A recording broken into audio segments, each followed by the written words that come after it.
Hello， 大家好，我係 Muse。今日咧同大家分享一下人像攝影師經常都會犯嘅一啲問題。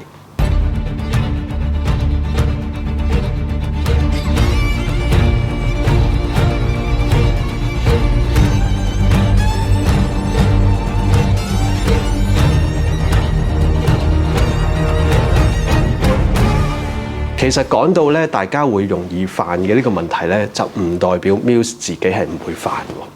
我講得到俾大家聽，就係一定係我自己都經常切身體驗過，亦都受到唔少呢啲教訓，所以咧就可以同大家分享一下我嘅睇法，睇下大家又有幾多點係你會中嘅。第一點，到底大家咧有冇真係用熟你自己部相機？所謂熟悉嘅程度咧，就係唔係要你到底有幾熟悉入邊個 menu， 每一個功能、每一個選項到底係邊一個位置，到底你知唔知佢做緊乜？其實坦白講咧，我對呢個 menu 入邊嘅認識咧，我諗我真係皮毛到咧得2成左右嘅啫。我更加會用嘅咧，我諗係真係分分鐘得1成嘅啫。咁所以咧，對我嚟講啊，個 menu 到底有幾複雜咧？到底嗰啲掣容唔容易揾呢？其實對我嚟講，任何相機都冇乜所謂，都真係冇乜所謂。我唔會因為呢個 menu 容易揀啦，或者係容易顯示啦，跟住我就會去選擇呢一部相機。簡單一個例子，你會見到唔同類型嘅車都有，房車、van 仔，總之幾新嘅型號、幾舊嘅型號都有人用嘅。個問題係，大家個目標其實係做乜嘢？我諗有啲人真係玩下架車嘅，即係揸出街撳下啲掣啊，踩下油門啊，扭下個軚盤啊，佢好享受呢一樣嘢。咁但係大部分嘅人其實都喺度代步緊，去緊一個地方。佢揸緊呢架車，其實主要嘅目的係去一個地方。我諗我自己曾經都即係叫做啱啱考完牌嘅時候，都總會係中意過車嘅。即係買一架自己心儀嘅車嘅時候，呢架車好正啊，好型喎，跟住入邊啲掣啊、按鈕啊，或者顯示板啊，即係任何嘢啦，都會好享受去睇佢啊、摸佢啊、撳佢啊。咁但係你慢慢你會發現，呢一個時期係好短暫嘅啫。最終就係你用呢架車，其實係你有一個目的，你可能要出街啦，你要去某一個地方啦，你要車一啲人啦。你去買嘢，跟住就即係有架車方便你載住你買咗嘅嘢啦。即係你最後個目的就係你係用緊呢部車，而唔係純粹玩緊呢部車或者享受緊佢入邊啲掣啊、軚盤啊嗰啲嘢。其實同我哋用相機一樣，我嘅目的咧就係要去一個目的地嘅啫。咁但係最重要嘅就係，例如你揸日本車、歐洲車，你嗰個指揮燈一邊左一邊就右，其實呢一個係你需要適應嘅喎。你冇理由即係揸車嘅時候，死啦！左右調轉咗，呢個係水撥嚟嘅喎，嗰個係指揮燈喎。即係嗱，連呢一啲咁基本嘅嘢，如果你都係用唔熟嘅時候咧，你唔好講你真係想要去邊一個目的地啊，你就係安全行喺街度，你都有啲驚。我諗你喺個停車場自己喺度拍下啲掣啊，扭下軚啊，轉下彎兜下圈咧 ，OK 嘅。但係如果你話真係一嚟你唔識又唔熟，甚至可能你唔識揸車嘅你走出去旺角，真係塞下車啊，人啊多啊，車啊多啊，跟住啲車又唔讓你啊，哇！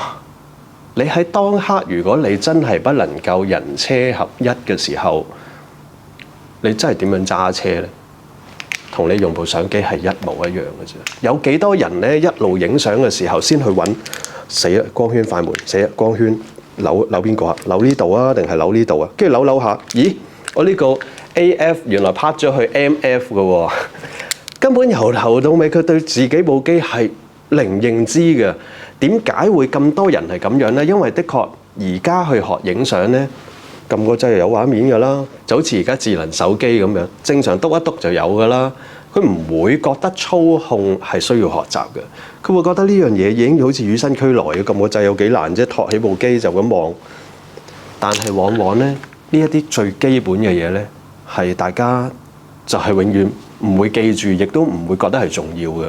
好多人咧屋企係有即係3、4、5、6、7部相機嘅，而部係唔同牌子嘅。可能係我今日着得文青啲，我就不如孭部富士出街襯下衫咯。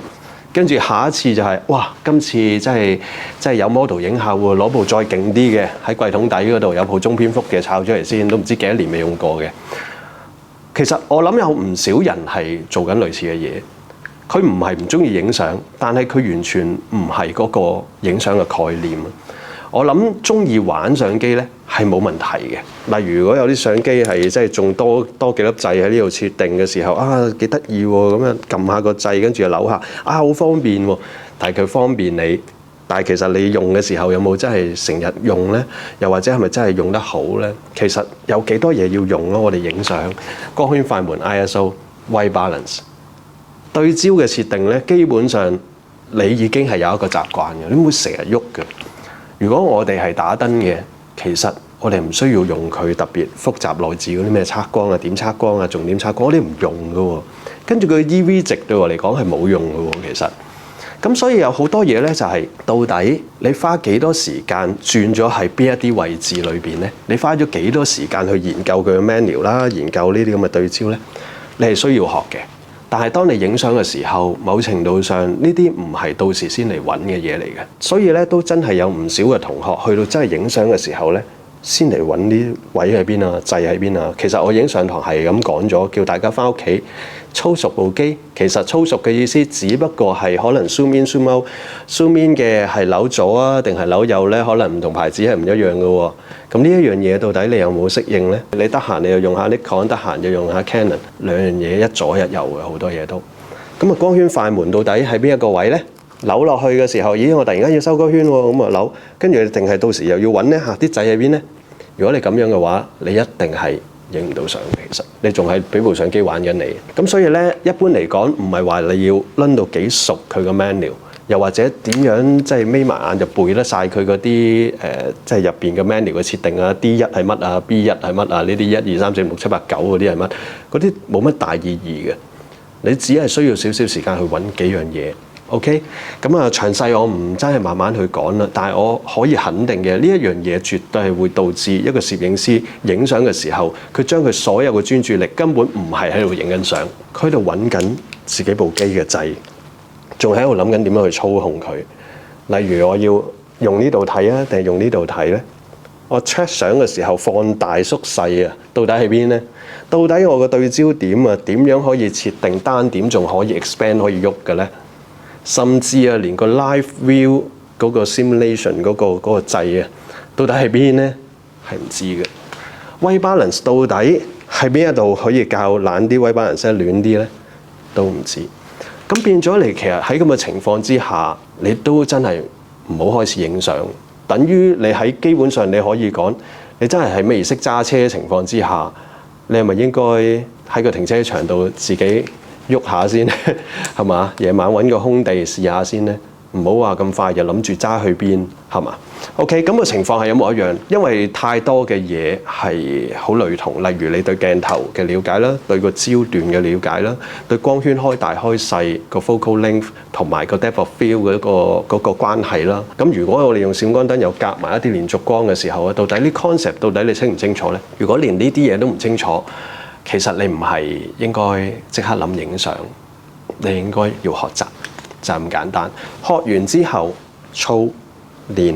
跟住一定要實踐，去到嗰個階段，的確影得多就會有用。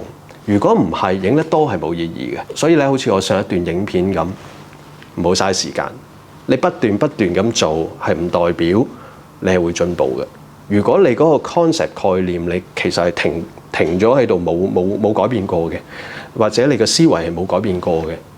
你再玩多1年半載都係咁上下嘅啫喎，所以就唔好咁快又話即刻走到去美感啊，甚至創作啊，甚至一啲更複雜嘅一啲光線嘅 lighting 啊、打燈啊，其實我覺得好多嘢都係一定要逐步會好啲咯。所以我都係強烈建議啦，如果你真係中意呢一樣嘢，而你真係冇一個底子嘅話，你係應該必須要去學習。學習咗之後，先去考慮到底你應該花幾多錢去買呢啲嘢。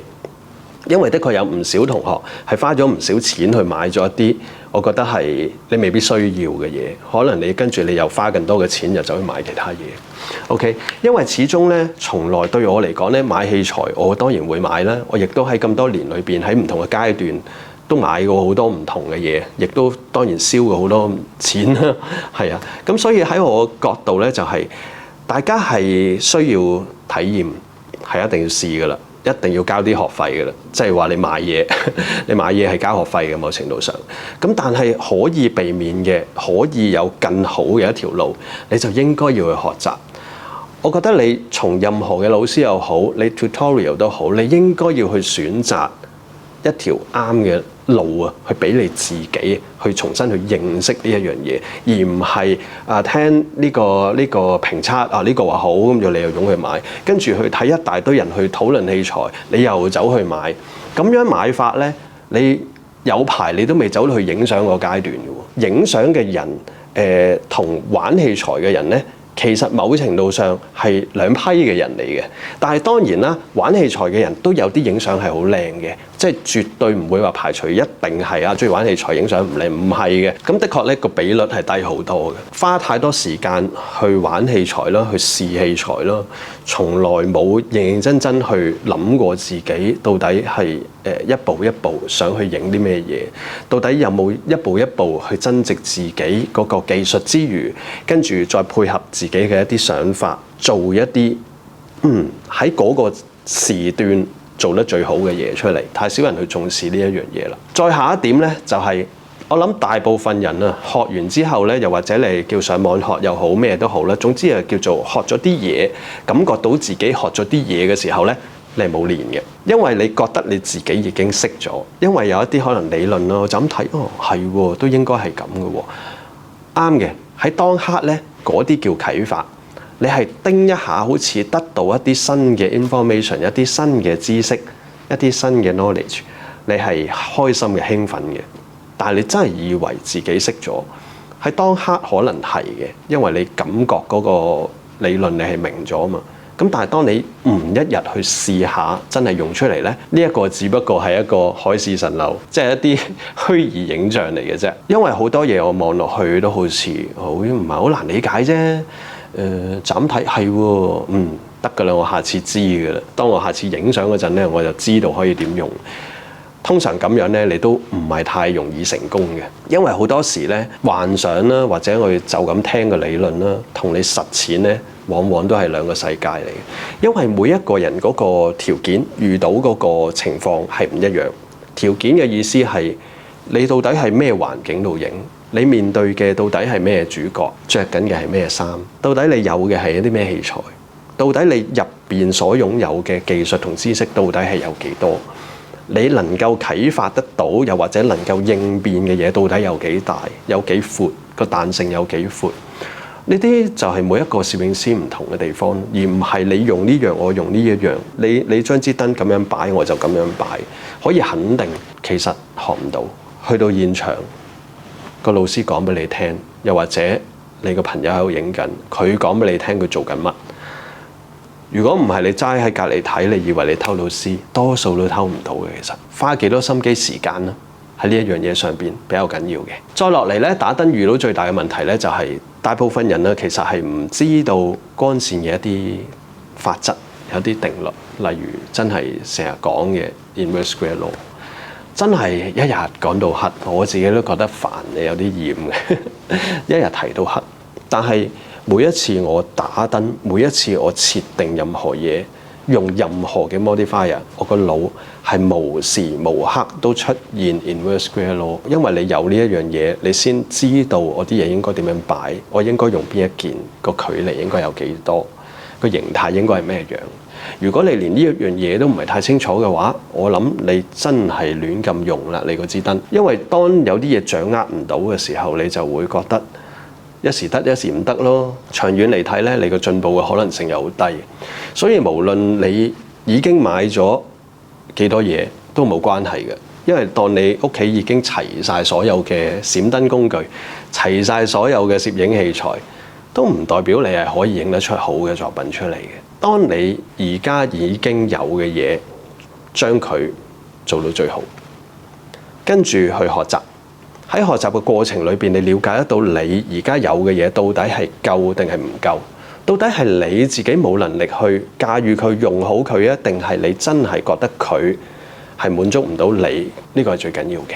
咁當然啦，去到某一個 level 嘅時候，一定會有人係追求一啲更加勁嘅嘢嘅。例如我而家用緊嗰部相機，其實係咪真係需要用到咁高速呢？唔係，我需要嘅嘢反而係一啲好簡單嘅嘢。我需要1/4嘅壓光可以升到我嘅閃光燈，呢個就係我揀呢部相機嘅原因。需要解釋得多嘅咩？需要講佢1秒要影幾多張嘅咩？唔關事。有好多嘢呢，其實係每一個攝影師有佢追求嘅嘢，佢覺得有用就得啦。所以咧喺呢個年代，好多時唔係再講啲咩畫質嘅啦。坦白講，就係講速度。我影嘅嘢要幾咩速度嘅，係咪先？咁所以其實好多時咧，大家可能focus 咗喺一啲大家都自己都唔知道有冇需要嘅嘢上邊。咁反而真係如果長時間咁樣咧，你有排都未行到去影相個階段。即係話你真係有排都未去到哦，我隨心所欲想揸架車去邊，想揸架車去邊，係嘛？因為其實你仲喺度諗緊啊，我應該整架咩車咧，換條咩胎咧？你仲喺度諗緊呢啲嘢喎？呢啲其實係唔會幫助得到你到底你個目的嚇，因為你個目的咧行出街可能係一啲好普通嘅車仔，普通嘅一啲即係舊嘅型號嘅車仔都做到。咁變咗個問題係，到底你係目標為本啦，定係真係器材先決？你係享受一啲新嘅科技啦。坦白講，咁多年我都冇乜特別享受去玩呢一樣嘢嘅。咁所以咧，呢一樣嘢絕對係會影響得到大家持續落去啊！到底你係玩緊相機定俾相機玩緊啊？真係。咁所以呢一樣嘢大家留意下啦。跟住落嚟咧就係白平衡啦。白平衡咧呢一樣嘢，我喺我影片裏邊咧，以前影片咧講過好幾次噶啦。坦白講咧，唔係好難理解嘅啫，但係可以肯定提大家。根本如果大家對影相，大家淨係覺得係 cap 光線嘅，cap 啲光線嘅角度嘅，淨係得暗光啊、柔光啊，跟住構圖啊、焦距啊，跟住速度啊、追焦啊。你從來冇諗過啲咩顏色嘅顏色咧？你覺得係與生俱來嘅啊？支鏡頭靚嗰啲顏色又靚啲啦。部機嗰啲即係 picture style 啊，又有啲哇呢個又唔同啲喎，咁樣又靚啲啦。好少人係會真係會覺得白平衡係重要嘅，亦都覺得咧白平衡咩嚟㗎？咁樣唔理呢樣嘢，好多人都。但係坦白講，白平衡係掌管晒你張相嘅，即係接近一切。我講彩色啊。因為一切嘅顏色色彩都係靠佢走出嚟，咁所以咧有唔少人喺呢一方面求其其嘅，真係跟住之後又會覺得部相機點啦，到底 OK 唔 OK 啦，支鏡頭 OK 唔 OK 啦。咁我覺得好多嘢都有少少關係嘅，但係大部分真係最緊要嘅都係光線啦，光嘅本質就會帶出色彩，而白平衡係按照唔同色溫嘅光，而去平衡翻嗰個色彩出嚟，咁所以其實我諗太多人都係冇通過學習而了解嘢，純粹就咁撳個掣就有畫面㗎啦。我現場係點應該就點㗎咯喎，跟住就會比拼下，咦呢部機靚啲喎，嗰部機靚啲喎。其實根本自己都唔知有冇教清楚，有冇比較過白平衡係咪一樣先。即係我諗好多人係忽略咗呢一樣嘢嘅，咁所以咧我諗大家日後影相啊，就要小心控制白平衡，因為前期嘅白平衡做好，後製嘅時候更加容易調出你心目中嘅色彩出嚟，就唔係下下都話我支鏡啊或者我部機嘅色彩嘅問題啊，因為太多嘢都有關係，而最後產生色彩一定係白平衡。因為我自己都好耐冇影相，早幾日我就即興同我度講，其實佢都係即興自己化妝，跟住我即係個頭髮直不甩，冇乜嘢搞喎，即係我又幫佢笠個假髮上去啦，跟住又抄下我自己 studio 有啲乜嘢啦，跟住有幾朵花，咦未用過喎，咁啊擺落去啦，跟住咧其實呢件婚紗我已經用咗好多次噶啦，咁即係都冇所謂啦。因為最緊要係好睇嘅啫，跟住最後我自己咧就有一卷呢啲紗布嚟嘅啫，就咁一卷布嘅，就披上去，好似影一張咁樣嘅相。其實睇落去好簡單，其實裏邊係牽涉咗好多嘢裏邊。make up 啦，make up 其實冇化妝師，模特兒自己其實都唔係好識 make up 嘅啫。即係叫做好基本嘅去街嘅裝啦，模特兒化自己嗰啲咯。咁我可能俾少少提示，應該可以做啲乜嘢啦？大概個嘴又有幾紅啦。咁呢啲嘢咧，其實係攝影師係會知道。坦白講，就算你有化妝師，係咪佢就會知道你想點嘅咧？知道你需要點嘅咧？其實好多攝影師係唔知。所以咧，其實好多攝影師咧，淨係自己顧自己個 part 嘅啫喎。自己個 part 咧就係、個模特兒喺度換衫，喺度化妝咧，佢唔理佢嘅喎。跟住佢自己咧就喺度砌晒嗰啲燈啊嗰啲。因為我今日咧就想試呢盞燈，想試呢個工具，冇理過個模特兒到底嗰日佢嘅頭髮係咩色啦，到底佢皮膚咩狀態啦，到底佢個妝化成點樣啦，眼睫毛有冇甩甩地啦。咁呢啲嘢佢全部冇理過。淨係掛住自己 set 自己嘅燈，set 好晒你搞掂，你過嚟試下我支鏡頭，試下我呢支燈先。我諗都有唔少人係咁樣嘅喎。雖然咧，你就咪玩相機嘅器材，我諗你係玩緊其他呢啲器材咯。係啊，你由頭到尾繼續喺度玩緊器材，你玩緊呢啲燈啦，繼續試下啲角度啊。你其實都仲未係真係影緊相。影緊相，我諗咧，的確係要走翻去感覺啦，走翻去美感啦。感受為主，去到嗰個階段你先係影相。其他嗰個階段咧，你繼續喺度操控緊啲嘢。咁當然啦，影相就包括操控嘅呢個部分嘅。只不過我諗大部分嘅人像攝影師啦，即係叫中意影人像嘅朋友啦，我諗都大部分會傾向咗操控呢個器材。咁當然有另外一批就係未必會中意用閃光燈嘅，可能中意用 constant light。就係現場光啦，又或者直接係太陽光啦 （natural light） 啦。咁佢咧就可以完全100%就傾向呢一個純感覺，用感覺去影。咁但係咧，佢就始終冇辦法去再操控更進一步嘅一啲光線。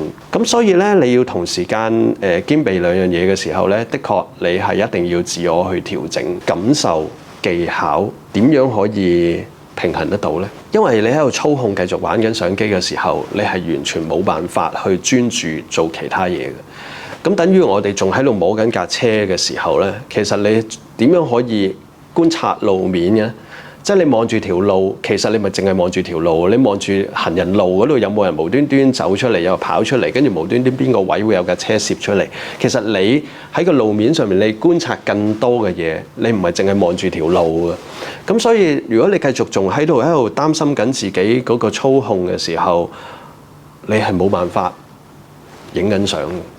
即係你點樣去走到去影相個階段，仲要判斷美感嘅時候咧，我諗大家需要深思一下呢一點啦。好好去訓練自己，亦都好好去重新揾一個方向去學習一下。再落嚟咧，就係好多朋友咧影相嘅時候咧，係從來冇諗過佢嗰個結果。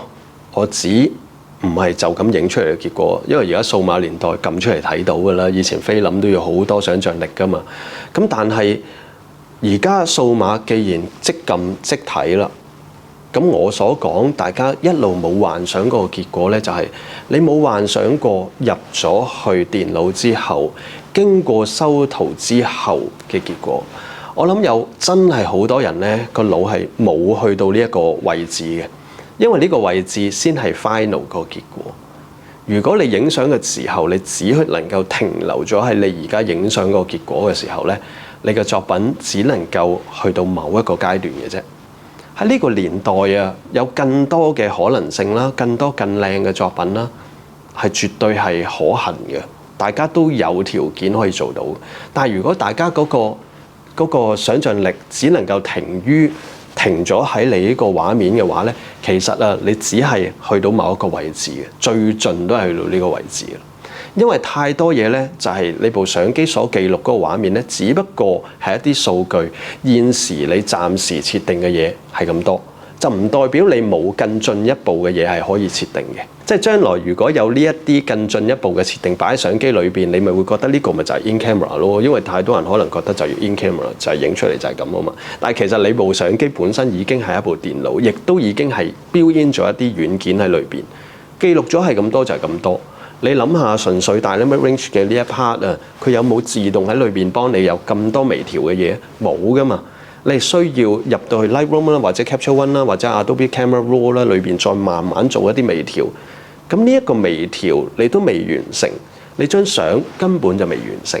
所以你應該要知道你部相機去到嘅係一個咩位置，而咩位置之後你可以再做一啲咩嘢，會達到一個乜嘢嘅最終結果。我諗有好多攝影師咧係冇諗過呢一點嘅，亦都冇諗過去學習啦，甚至係拒絕呢一樣嘢，因為佢怕咗呢樣嘢。唔好搞呢啲嘢啦。咁其實冇問題嘅，因為每一個人嘅要求唔一樣啊嘛。所以我只係講，如果你嫌你自己嘅嘢係仲未得，仲未夠好，而你又拒絕呢啲嘢嘅話咧，可以肯定你又係個繼續可以進步嘅空間咧係好細。唔係叫大家要真係翻天覆地嘅後製，後製係可以令到你將作品更加進一步做得更好。咁都係嗰句啦，持續學習，持續放眼世界。